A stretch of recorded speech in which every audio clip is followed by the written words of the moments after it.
Hello दोस्तों, आज हम एक्सप्लेन करने वाले हैं जबरदस्त सस्पेंस और थ्रिल से भरी मूवी ब्लाइंड स्पॉट। इसका क्लाइमैक्स तो आपके होश ही उड़ा देगा। फिल्म की शुरुआत में ही एक लड़की की मौत हो जाती है। अब ये सुसाइड है या मर्डर, चलिए जानते हैं। फिल्म की शुरुआत में जयराम नाम के आदमी को देखते हैं। वो बाहर कहीं जा रहा होता है, तभी उसकी वाइफ दिव्या उससे पूछती है, तुम कहाँ जा रहे हो? लेकिन जयराम कोई जवाब नहीं देता है। फिर दिव्या गुस्से में उससे कहती है, तुम मुझे हमेशा नजरअंदाज क्यों करते रहते हो? फिर जयराम उसे डॉक्टर का विजिटिंग कार्ड देते हुए कहता है, मेरा दोस्त साइकेट्रिस्ट है, जाकर उससे मिल लो। दिव्या कहती है, मैं तुम्हें पागल लगती हूँ ना? ठीक है, मैं डॉक्टर के पास जाऊंगी। तुम किसके पास जाओगे? मॉडल के पास या किसी कॉल गर्ल के पास? मैं सब जानती हूँ तुम्हारे बारे में। वहाँ काम करने वाली लक्ष्मी दिव्या से कहती है, बस कीजिए मैडम जी। इतना सुनते ही दिव्या लक्ष्मी को थप्पड़ मार देती है और ये देखकर जयराम दिव्या को थप्पड़ मार देता है।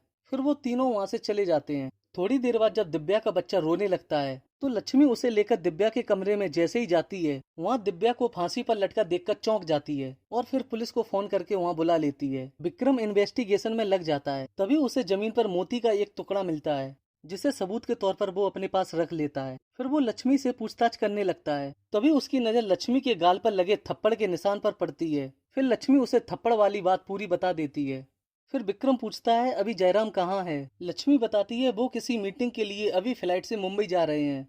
फिर विक्रम कांस्टेबल से जयराम को फोन करके यहाँ आने के लिए कहता है। फिर वो लक्ष्मी से दिव्या और जयराम के रिश्तेदार के बारे में पूछता है। लक्ष्मी बताती है, दिव्या तो अनाथ है, लेकिन जयराम का एक छोटा भाई आदित्य है। फिर वो आदित्य को फोन करके वहाँ बुला लेती है। आदित्य नेशनल इन्वेस्टिगेशन एजेंसी में ऑफिसर है।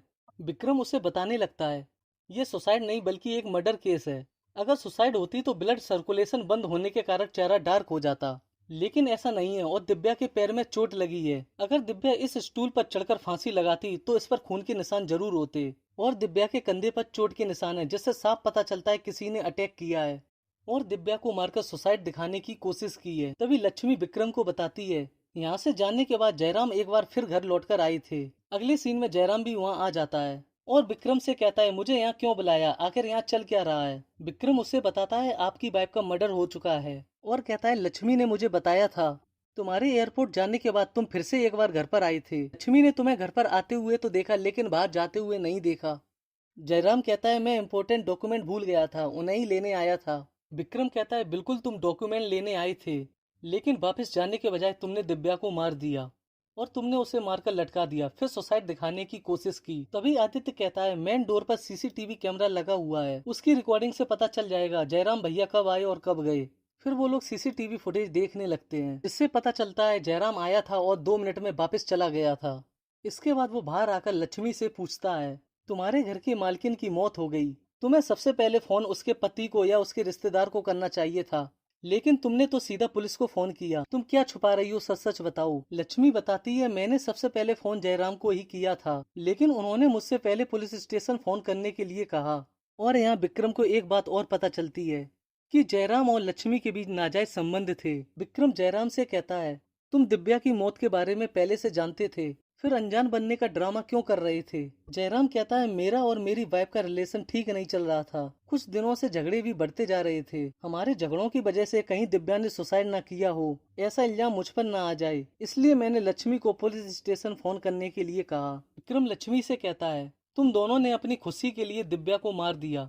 लक्ष्मी कहती है, मैंने ऐसा कुछ भी नहीं किया है। तभी विक्रम की नजर वहाँ पर एक फोटो पर पड़ती है। लक्ष्मी बताती है, ये फोटो जयराम की पहली पत्नी की है, जिनकी कैंसर से मौत हो गई थी, और उनका बेटा विनोद ऊपर कमरे में है। विक्रम विनोद से पूछता है, तुम इतनी देर रात तक क्यों जाग रहे हो? विनोद उसे बताता है, छोटा बेबी जोर जोर से रो रहा था, मैंने नीचे जाकर देखा तो वहाँ कोई भी नहीं था, इसलिए मैं वापस अपने कमरे में आ गया, और तब से मुझे अभी तक नींद भी नहीं आ रही है। फिर विनोद लक्ष्मी से कहता है, जब विनोद नीचे आया तब तुम यहाँ नहीं थी, तुमने मुझसे झूठ क्यों बोला कि तुम हमेशा यहीं थी? लक्ष्मी कहती है, मेरा घर पास में ही है, जब जोरों से बारिश होती है तो पानी घर के अंदर चला आता है, इसलिए मेरी बेटी कैसी है वही देखने में वहाँ चली गई थी, लेकिन तुरंत वापस भी आ गई थी। मुझे लगता है इसी बीच ये सब कुछ हो गया। विक्रम कांस्टेबल को भेजकर लक्ष्मी की बेटी मानसी को बुलवा लेता है। विक्रम मानसी से कहता है, दिव्या का किसी ने मर्डर कर दिया है और मुझे लगता है ये मर्डर तुम्हारी माँ ने किया है। मानसी कहती है, ऐसा नहीं हो सकता। विक्रम कहता है, तुम अपनी माँ को सजा से बचाने के लिए कुछ भी कर सकती हो, और उसे वो मोती दिखाता है जो जमीन पर पड़ा हुआ मिला था। वो मानसी के कान के बाली का हिस्सा था। दिखाते हुए कहता है, सच सच बताओ तुमने दिव्या को क्यों मारा? तभी सीन फ्लैशबैक में जाता है। लक्ष्मी अपनी बेटी को देखने घर पर आई थी। फिर वो मानसी से कहती है, छोटा बेबी हॉल में अकेला सो रहा है, उसे जाकर देखो, थोड़ी देर में मैं वहाँ आती हूँ। मानसी उस बच्चे को देखने वहाँ चली जाती है। दिव्या जोर जोर से लक्ष्मी को बुलाती है और मानसी को देखकर वो कहती है, कैसे गरीबों से पाला पड़ा है, क्या जिंदगी है तुम्हारी, और उसे भला बुरा कहकर लात मार देती है।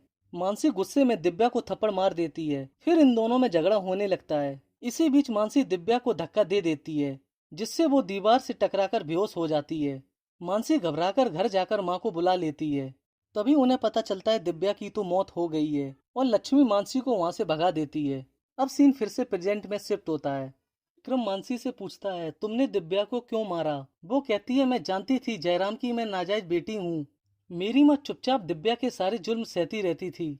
उसने हमारी जिंदगी नर्क बनाकर रख दी थी। आखिर हम कब तक ये बर्दाश्त करते रहते, इसलिए मैंने उसे मार दिया। अगले दिन पुलिस माँ बेटी को जेल ले जाती है और फॉरेंसिक टीम डेड बॉडी को पोस्टमार्टम के लिए ले जाती है, जहाँ डॉक्टर उन्हें बताता है दिव्या केवल सिर पर चोट लगने की वजह से नहीं मरी, बल्कि उसे जहर देकर मारा गया है। इसके बाद विक्रम और आदित्य जयराम को जाकर ये बात बता देते हैं और विक्रम कहता है दिव्या की मौत के पीछे मानसी का हाथ नहीं है, दिव्या को किसी ने जहर देकर मारा है। ये सुनते ही विनोद के हाथ से गिलास गिरकर टूट जाता है और वो डरकर ऊपर अपने कमरे में भाग जाता है।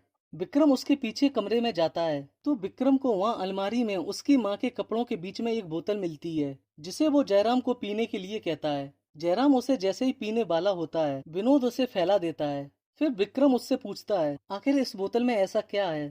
विनोद उसे बताता है, मेरी माँ बहुत अच्छी थी, लेकिन मेरे पापा मेरी माँ से हमेशा झगड़ा किया करते थे, इसलिए उन्होंने एक दिन सुसाइड करने की कोशिश की, लेकिन मेरे पापा ने उस बोतल को फेंक दिया, जिसे मैंने अलमारी में छुपाकर रख दिया ताकि दोबारा मेरी माँ ऐसी हरकत ना करे। लेकिन कुछ दिनों के बाद कैंसर से उनकी मौत हो गई और मेरे पापा ने दिव्या से शादी कर ली। दिव्या मुझे हमेशा डांटती रहती थी और मेरे पापा से भी झगड़ा करती रहती थी, इसलिए एक दिन मैंने जूस में इस बोतल को मिलाकर उसे पिला दिया। इसके बाद विक्रम विनोद को बच्चों वाली जेल में सुधरने के लिए भेज देता है। अगले सीन में डॉक्टर विक्रम को फोन करके हॉस्पिटल बुलाता है और उन्हें बताता है, अगर दिव्या इस बोतल को पूरा पी भी लेती तो उसे सिर्फ चक्कर आते और ज्यादा से ज्यादा वो कोमा में चली जाती, लेकिन वो मरती नहीं।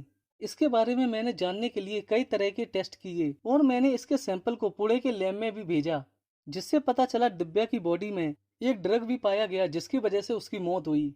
और सबसे शॉकिंग वाली बात यह है कि इस ड्रग को पोस्टमार्टम में नहीं देख सकते, इसीलिए मैंने इसे पुणे की लैब में भिजवाया था। तभी उसे जयराम फोन करके अपने घर पर बुलाता है, जहाँ जयराम का पड़ोसी उसे बताता है, उस रात जब मैं घर से बाहर जा रहा था तो मैंने जयराम के घर के बाहर एक अनजान आदमी को देखा। विक्रम कहता है, क्या तुमने उसके चेहरे को देखा? पड़ोसी कहता है, मेरी टेरेस पर एक सीसीटीवी कैमरा लगा है।